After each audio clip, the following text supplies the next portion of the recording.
Welcome back to the channel, everybody. I am Florida Boy. This is my EDC channel, if you didn't know.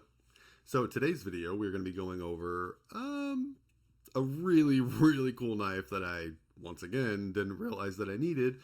But Dan always kind of seems to know what I need. He sends me things that I would never even look at, and I'm an instant fan of them. So him and I have pretty much the same taste. This is the QSP Canary. Nice little carbon fiber kydex sheath. This is a neck knife. There we go. Check that bad boy out. Yeah, look at that. So this thing has been absolutely amazing. I've been a massive fan of this. It does come with a couple cool things, but we're going to talk about it. Let's get into it.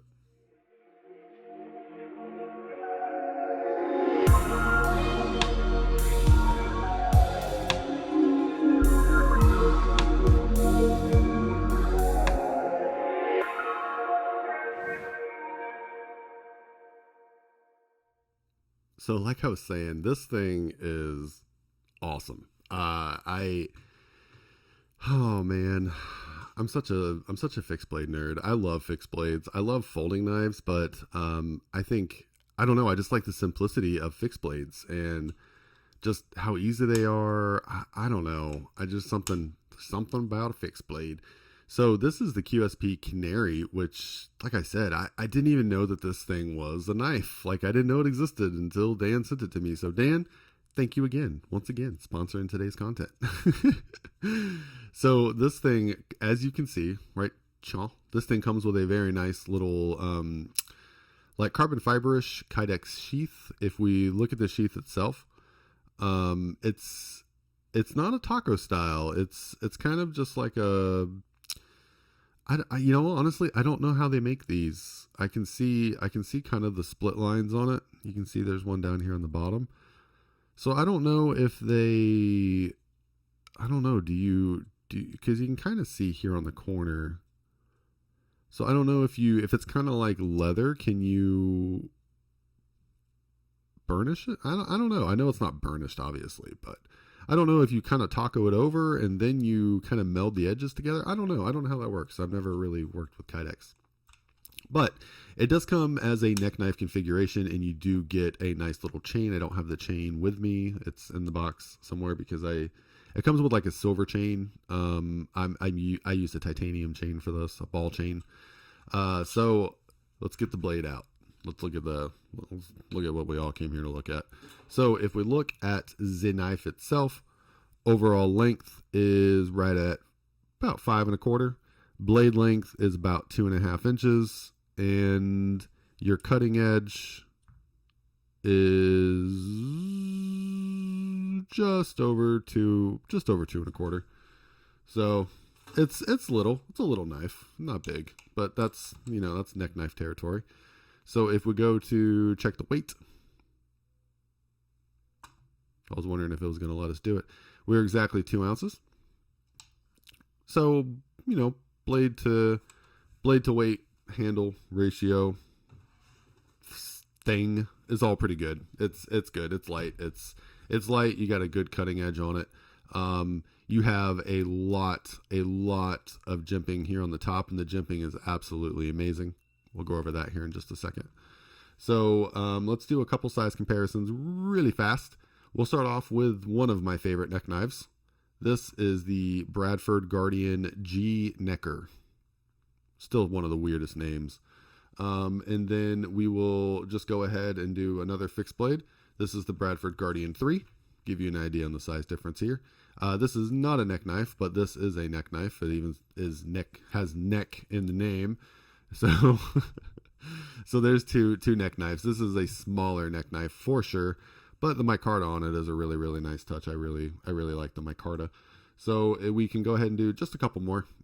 So here is the Ontario Rat Model 1.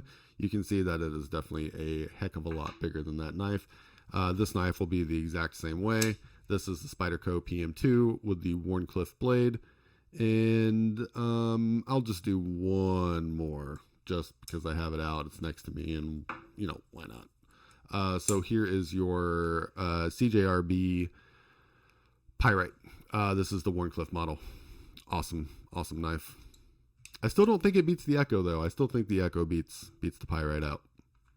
Fight me. So, talking about the price of this knife for what you get. This knife runs about $50. You can still pick these up. There are a ton of variants of this knife. Different scales, different blade steels, is what I meant to say. Or, you don't have to get the, I think this is DLC coded. I'll have to double check. But you can get quite a few different iterations of this knife. And, I kind of like the variation that's going on here because it looks pretty dang good with the Beluga. They're just a nice little pair. So, yeah, I think that this is probably my favorite rendition of the ones that I have seen. I've seen that there's a yellow and black G10 version, which looks wild and crazy, but that's the one that I saw on Blade HQ. So going back to Blade here, we are 14C, 28N, not bad for the $50 territory when we have pretty nice fit and finish and the micarta looks really, really good.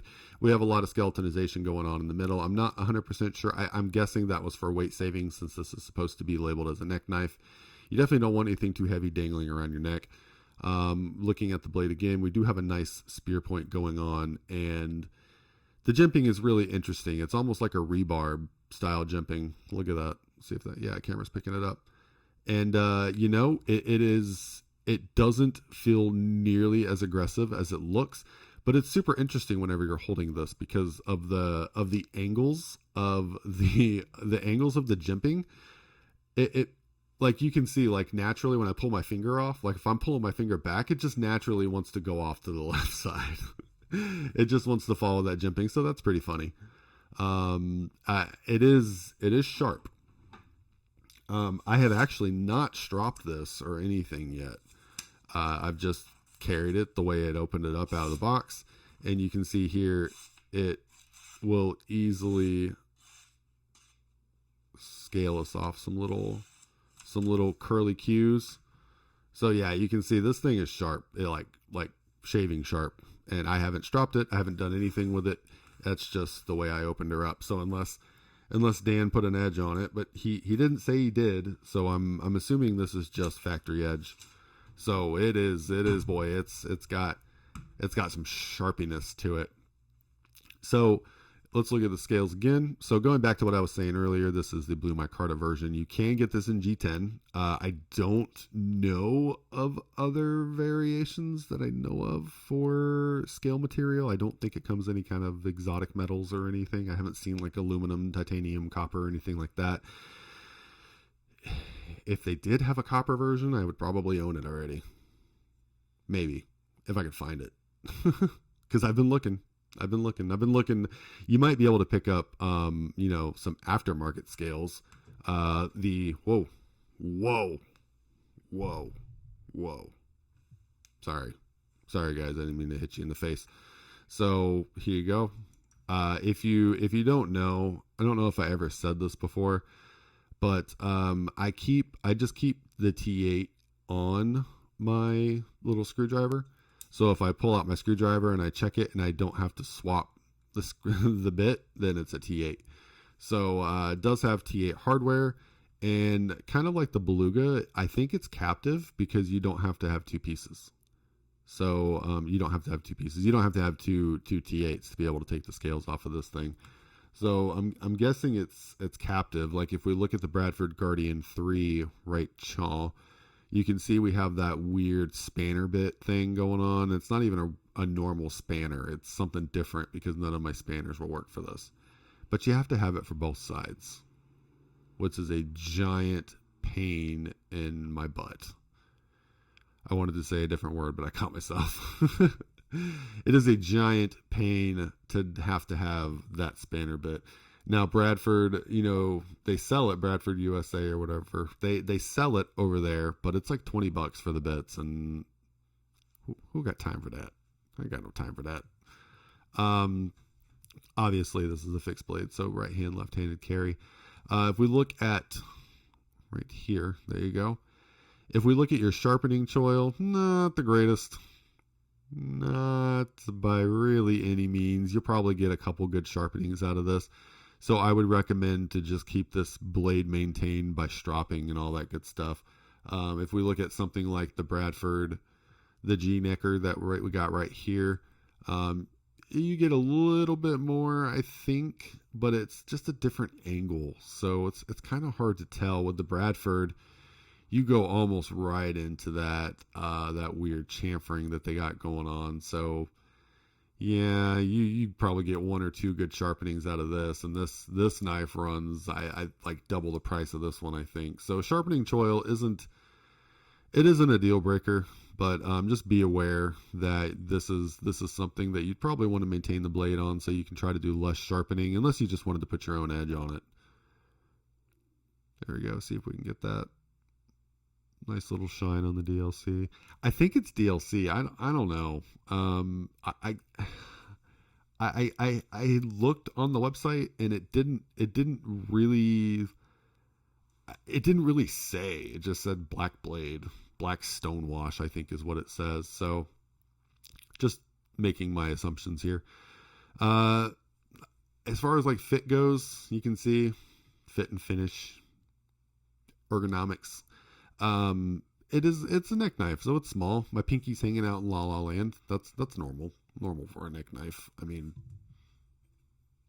the BG neck knife here, same dealio. It's got a little bit more on the backside just for your pinky, but you can see it's bigger overall. So this, I didn't really care for as a neck knife, to be honest. I bought a pocket clip for the sheath and I kept it in my pocket, which is probably something that I'll end up doing with this too. I'll probably just keep it as a backup in my pocket. That's what's nice about having these little rings. I still can't remember what they're called, but that's what's nice about having these, is that you can add pocket clips and you can carry this in a pocket if you did not want to, neck knife. A lot of people don't care to carry neck knives anymore. But the retention on this is good enough to be able to do a neck carry. Bam. Yeah. It's not going anywhere. Yeah, that's like cocked, locked, and loaded, man. Whenever you pop that in there, you just know. You're like, yep, it's there. It's good. It's not coming out, which would probably be a problem if you wanted to carry this in a pocket with a pocket clip, because then you'd have to be holding down on the sheath while you're trying to yank it out of there. Versus as a neck knife, you can just, so the ergonomics are good. I love the fit and finish of this knife. It is a very, very good size for neck carry. If you want a neck carry, or if you just want to carry a small fixed blade to keep in your bag, this is great too. This is one of those knives. It's another one of those that I never looked at before. And then when I got it, once Dan sent this to me, once I got it, I was like, this is another knife that I didn't know I needed.